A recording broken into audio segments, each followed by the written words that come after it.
साथियों, जम्मू कश्मीर के अंदर रिजर्वेशन का मामला ऐसा नहीं है कि हुकूमत बनी और ये रिजर्वेशन का मामला थम जाएगा।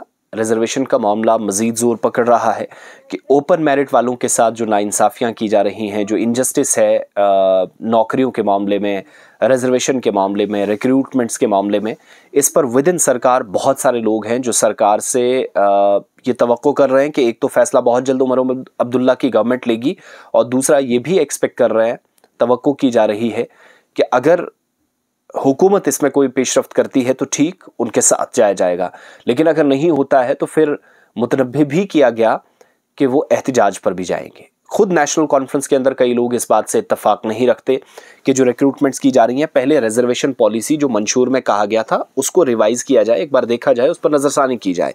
ताज़ा मामला ये है कि आगा सैयद रूहुल्लाह मेहदी वस्ती कश्मीर के बडगाम से आते हैं और बडगाम, श्रीनगर और गांदरबल पार्लियामेंट्री कॉन्स्टिट्यूंसी से मेंबर पार्लियामेंट है।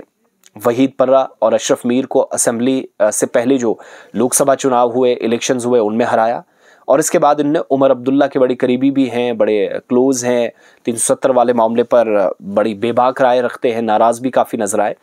इन्होंने वक्तन फ़वक्तन, चाहे वो ट्विटर पर स्पेसिस चल रही हों, एक्स पर स्पेसिस हो, फेसबुक पर लाइव गया हो, कई मरतबा कहा और अपने बयानों में भी कि वो उमर साहब से राब्ते में है और पिछले दिनों एक खत भी लिखा था कि रिजर्वेशन के मामले पर ये जो ओपन मेरिट वालों के साथ ये जो गला उनका काटा गया है, इस पर फौरी तौर तवज्जो दी जाए। At the end of the day अब उन्होंने खुद फैसला लिया है कि वो चीफ मिनिस्टर के दफ्तर के बाहर बैठेंगे, प्रोटेस्ट करेंगे अगर उमर अब्दुल्ला साहब की तरफ से या उनकी गवर्नमेंट की तरफ से इस पर कोई संजीदगी से कदम नहीं उठाया जाता है। और ये एक्स पर भी उन्होंने ये वार्निंग कब सामने आई, जब फ्रस्ट्रेशन बहुत सारे लोगों में है।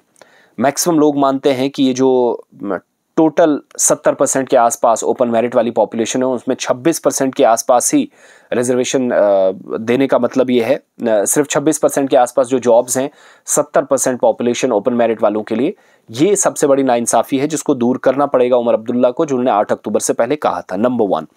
नंबर 2, एक्स पर भी एक पोस्ट जो आगा सैयद रूहुल्लाह मेहदी को फॉलो करते हैं, जाकर पढ़िएगा, देखिएगा। उन्होंने लिखा है कि उन्होंने ज़ाती तौर पर उमर अब्दुल्ला से बात की है, एक नहीं मुतअद्दिद मरतबा, और इस मामले को उठाया है। और कन्फ्यूजन जो इस वक्त सरकार के दरमियान है वो कुछ distribution of rules of business है। जब तक रूल ऑफ बिजनेस ना आए, मुकम्मल तौर पर ये पता ना चले कि सरकार के इख्तियारात में क्या है, मरकज़ क्या ज़्यादा कर सकता है, थ्रू LG क्या चीज़ें हो सकती है, वो कन्फ्यूजन दूर ना हो, तब तक वो भी शायद वेट कर रहे हैं। लेकिन साथ साथ बहुत जल्द आप मुझे, यानी आगा के मुताबिक मुझे आप सिट इन प्रोटेस्ट या एहतिजाजी धरने पर बैठते हुए देखेंगे।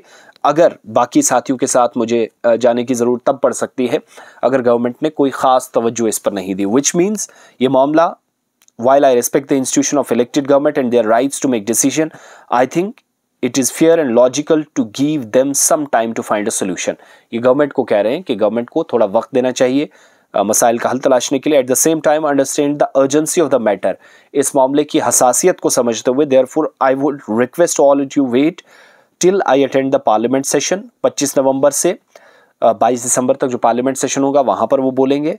अगर तब तक कोई डिसीजन नहीं लिया जाता, I will sit with all of you outside the residence of the office of chief minister.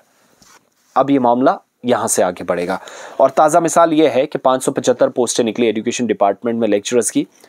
Out of 575 open merit वालों के लिए 238 रखी गई। ठीक है।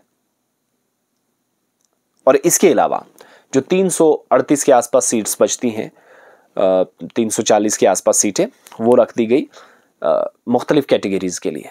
तो 50% से भी कम ओपन मेरिट वालों को सीट्स मिलने का मतलब ये है कि आगा सैयद रूहुल्लाह मेहदी जैसे लोग या बाकी तमाम लोग जो चाहते हैं कि रिजर्वेशन पर एक नज़रसानी होनी चाहिए, एक रिव्यू किया जाना चाहिए, कम से कम तमाम नौजवान, एक ने भी डिग्री कर रखी है, दूसरे ने भी एप्लीमेंट डिप्लोमा नेट सेट कर रखा है, एक भी PhD होल्डर है, दूसरा भी PhD होल्डर है, तो फिर फ़र्क क्यों कैटेगराइजेशन करके उनको अलग अलग क्यों किया जाता है? ये चीज़ें समझी जानी चाहिए।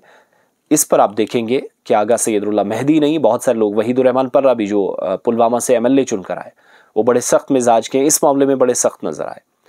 तो कुछ लोग ये मानते हैं कि STs और SCs के साथ अगर छेड़ा गया तो मामला और भी ख़तरनाक हो सकता है। बहरहाल ऐसी कोई बात नहीं, लेकिन रिव्यू करके किसको कैसे तकसीम किया जाएगा और हुकूमत के दायरा अख्तियार में क्या है, इसके लिए थोड़ा वक्त देना चाहिए हुकूमत को। जो आगा रूहुल्ला भी कह रहे हैं, और उसके बाद आप देखिएगा कि प्रोटेस्ट इस पर जरूर होगा, क्योंकि आगा साहब जो कहते हैं हमने उनको करते हुए भी देखा है। बहरहाल रिजर्वेशन के मामलात जिन पर एक नई किस्म की डिबेट, एक सियासी बहस भी शुरू हुई है, जो लाजमी है, वक्ती तौर ज़रूरत है। वक्त गुजरने के साथ साथ चीज़ें शायद तब्दील होंगी, इस चीज़ की तरफ इशारा आगा के इस ट्वीट से भी होती है।